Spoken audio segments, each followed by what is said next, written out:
Bismillahirrahmanirrahim. Assalamualaikum warahmatullahi wabarakatuh.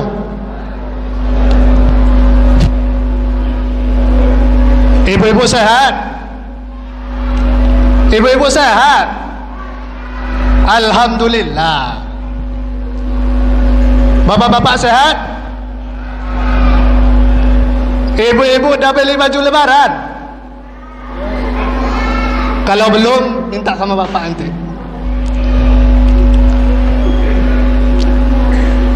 Awak kalau pakai video ni grogi ya pak, hilang bahan awak. Bismillahirrahmanirrahim. Alhamdulillahillazi unzila fihi al-Quran hudan linnasi wa bainatin minal huda wal furqan. Ashhadu an la ilaha illallah wahdahu la syarika lah wa ashhadu anna Muhammadan abduhu wa rasuluh allazi la nabiyya ba'dah. Allahumma salli wa sallim wa barik ala sayyidina Muhammadin wa ala alihi wa sahbihi rasulillahi ajma'in. Amma ba'du, rabbi shrah li sadri wa yassir li amri wahlul 'uqdatam min lisani yafqahu qawli. Subhanaka la ilma lana illa ma 'allamtana innaka antal alimul hakim. Rabbana zidna ilman warzuqna fahman, amin amin ya rabbal alamin. Yang kita muliakan dan yang kita hormati pengurus Masjid Al-Muhajirin beserta jajaran, para alim ulama, cerdik pandai, tokoh masyarakat, hadirin wal hadirat rahimakumullah,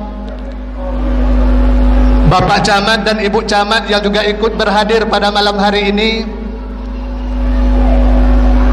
yang terkhusus untuk kita semua, ananda sekalian, generasi penerus bangsa, penerus estafet agama. Mudah-mudahan kalian semua menjadi anak-anak yang soleh dan solehah, amin ya rabbal alamin. Selanjutnya, hadirin wal hadirat rahimakumullah, yang besar tidak akan kami sebutkan gelar, yang kecil tidak akan kami sebutkan nama. Mudah-mudahan kita semua calon-calon penghuni surga Allah Subhanahu wa taala. Syukur alhamdulillah kepada Allah, kita panjatkan salawat dan salam kepada Rasulullah Muhammad sallallahu alaihi wasallam. Qaulina Allahumma salli ala sayyidina Muhammad wa ala alihi wa sahbihi wa barik wa sallam. Assalamu alayka ya Rasulullah. Bapak Ibu hadirin wal hadirat rahimakumullah, ayah bunda yang kami muliakan, pada malam hari ini kami dipercayakan oleh pengurus untuk menyampaikan tausiah di hadapan kita semua. Tapi kami yakin dan percaya kebanyakan dari pengurus, terutama juga dari kaum muslimin dan muslimat, orang-orang yang alim. Namun walaupun begitu, kata pepatah orang tua, pasal kaji karena diulang, pasal jalan karena dilalui. Mudah-mudahan dengan seringnya kita ulang, mudah-mudahan melekat di hati kita dan dapat kita amalkan dalam kehidupan kita sehari-hari. Judul malam hari ini untuk ananda sekalian yang mencatat, judulnya Al-Quran dan Padilahnya. Al-Quran adalah kalamullah, berasal dari kata-kata qara'a, berarti bacaan. Menurut Imam Al-Zarqani dalam bukunya Bulughul Maram fi Ulumil Quran, beliau mengatakan bahwasanya Al-Quran itu diturunkan dalam 3 tahap. Yang pertama diturunkan ke Lauhil Mahfuz. Yang kedua diturunkan ke Baitul Izzah, dan yang ketiga diturunkan ke permukaan bumi melalui perantaraan malaikat Jibril yang disampaikan kepada Nabiullah Muhammad sallallahu alaihi wasallam sesuai dengan kejadian dan peristiwa yang terjadi pada saat itu. Bapak Ibu hadirin wal hadirat rahimakumullah, Adapun fadilah daripada Al-Quran, yang pertama, Al-Quran itu menjadi petunjuk bagi orang-orang yang bertakwa, sebagaimana digambarkan dalam surah Al-Baqarah ayat 2 yang sering kita baca. Zalikal kitabu la raiba fihi hudal lil muttaqin. Demikianlah Al-Quran yang menjadi petunjuk bagi orang-orang yang bertakwa. Yang kedua, fadilah daripada Al-Quran, bahwasanya Al-Quran itu sebagai pembeda, sebagai penjelas antara hak dan yang batil. Syahrul Ramadan allazi unzila fihi al-Quran hudan linnasi wa bayyinatin minal huda wal furqan. Yang ketiga, Al-Quran itu merupakan kebaikan-kebaikan yang luar biasa. Rasul katakan di dalam sabdanya bahwasanya setiap amalan manusia itu dilipat gandakan mulai dari 10 sampai 700 kali lipat. Rasul tidak mengatakan alif lam mim itu satu huruf, tapi alif satu huruf, lam satu huruf, mim satu huruf.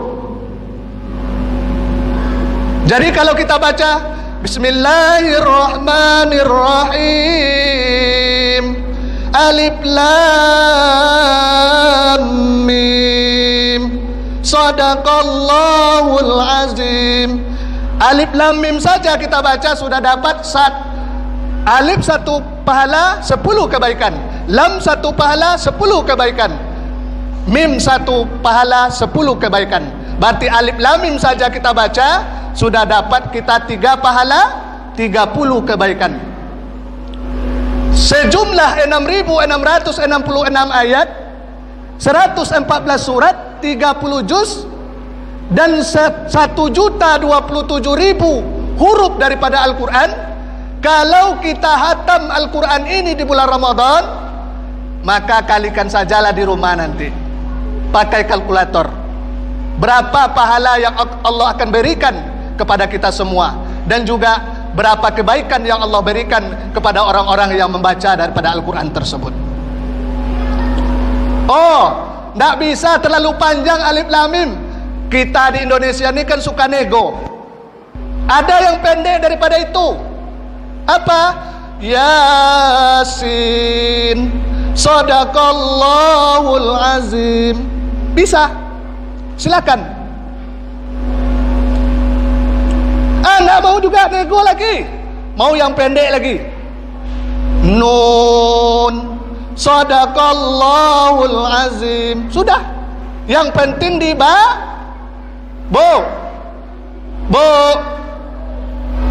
Ibu-ibu anak-anak tu. Nah, anak nampak. Panggil tu ibu tak benar kau dah kan. Rupanya anak-anak. Selanjutnya Bapak Ibu ayah bunda yang kami muliakan, Al-Quran itu kata Rasul, nawiru buyutakum bisolah wa tilawatil Quran. Hiasilah rumah kalian itu dengan membaca Al-Quran dan solat berjamaah.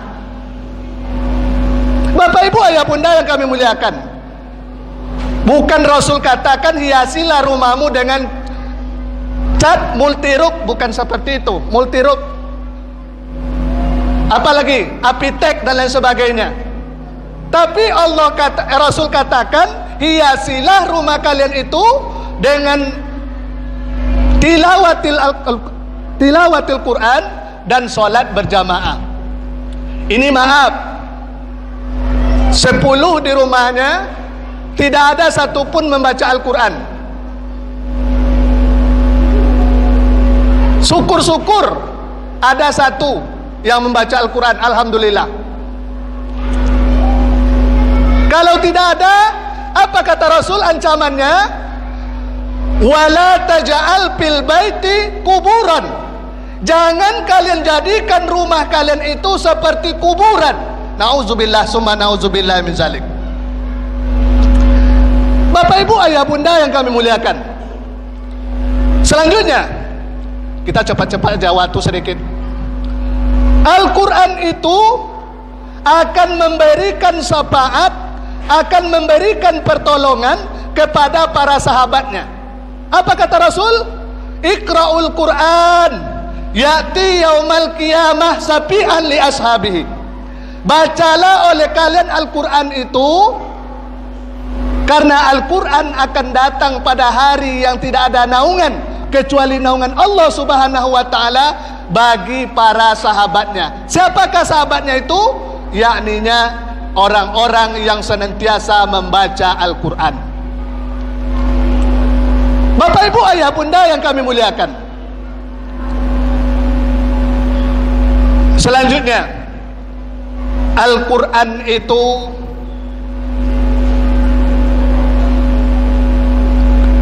kita jadikan sebagai pedoman hidup kita, sebagai jalan kita untuk menuju kebenaran, untuk menuju jalan yang lurus yang telah Allah ridhai. Bapak, ibu, ayah, bunda yang kami muliakan, terakhir, ini bagi orang-orang yang tidak mau membaca Al-Quran, berpaling dari Al-Quran, diancam oleh Allah Subhanahu wa ta'ala. Yang pertama, dalam surat Toha ayat 100, apa Allah katakan? Bismillahirrahmanirrahim. Man a'rada anhu fa innahu yahmilu yaumal qiyamati wizran. Barang siapa yang berpaling dari Al-Quran, kata Allah Subhanahu wa ta'ala, maka pada hari kiamat akan dipikulkan beban yang berat kepadanya. Apa beban berat yang dimaksud? Adalah dosa besar. Na'udzubillah, summa na'udzubillah min zalik. Yang selanjutnya, ancaman yang kedua, di dalam surat Toha ayat 124 Allah juga katakan, apa kata Allah Subhanahu wa ta'ala? Wa man a'rada an zikri fa inna lahu ma'isatan dongka wa nahsuruhu yaumal qiyamati a'ma. Apa kata Allah Subhanahu wa ta'ala? Bagi orang yang berpaling dari Al-Quran di dunia ini akan diberikan kesempitan dalam hidupnya, tidak akan merasa tenang dalam hidupnya, dan bahkan di hari kiamat nanti, na'udzubillah, summa na'udzubillah min zalik, apa yang Allah akan berikan kepada orang-orang yang tidak mau membaca Al-Quran adalah mereka dibutakan matanya sewaktu berkumpulnya, dimulai dari padang mahsyar sampai yaumul hisab, menuju ke surga ataukah menuju ke neraka. Bapak, ibu, ayah, bunda yang kami muliakan, pengurus tadi sudah sampaikan bahwasanya mulai malam ini kita di masjid ini akan adakan iktikaf. Tapi terutama bapak-bapak yang soleh, ya, jangan ibu-ibu yang soleha, karena kita belum ada tempat iktikafnya untuk ibu-ibu, ya Ustaz, ya. Jadi untuk bapak-bapak saja. Jadi datanglah nanti, kita perbanyak. Karena apa kata Rasul? Kun aliman au muta'alliman au mustami'an au muhibban walam takun homisan patahlik. Apa kata Rasul? Jadilah kalian orang yang alim, orang yang berilmu. Yang kedua, tidak bisa jadi orang yang alim au muta'alliman, orang yang belajar, tidak mau juga belajar. Au mustami'an, jadi orang pendengar saja, bosan mendengar ustaz-ustaz di masjid. Dengarkan Ustaz Abdul Somad melalui video, melalui YouTube dan lain sebagainya. Selanjutnya, tidak juga jadi orang yang pendengar. Jadilah yang keempat, au muhibban, cinta terhadap ilmu, cinta terhadap orang yang membaca Al-Quran. Jangan jadi yang golongan yang kelima. Golongan yang kelima itu patahlik, kata Rasul, celaka orang yang golongan kelima itu. Tidak berilmu, tidak mau belajar, tidak mau mendengar, tidak cinta terhadap orang yang menuntut ilmu, tidak cinta terhadap orang yang belajar Al-Quran, maka jadilah mereka itu golongan yang kelima. Golongan kelima sudah barang tentu tempatnya tidak lain dan tidak bukan hanyalah neraka Allah Subhanahu wa taala. Nauzubillah summa nauzubillah min zalik. Bapak Ibu ayah bunda yang kami muliakan, itu saja sebagai tausiah kita pada malam hari ini. Sekali lagi kami sampaikan, kebenaran itu datang dari Allah Subhanahu wa taala, kesalahan itu datang dari kami pribadi. Kepada Allah kami mohon ampun, kepada kita semua kami mohon maaf. Subhanaka Allahumma wa bihamdika asyhadu an la ilaha illa anta astaghfiruka wa atubu ilaik. Billahi taufiq wal hidayah. Wassalamualaikum warahmatullahi wabarakatuh.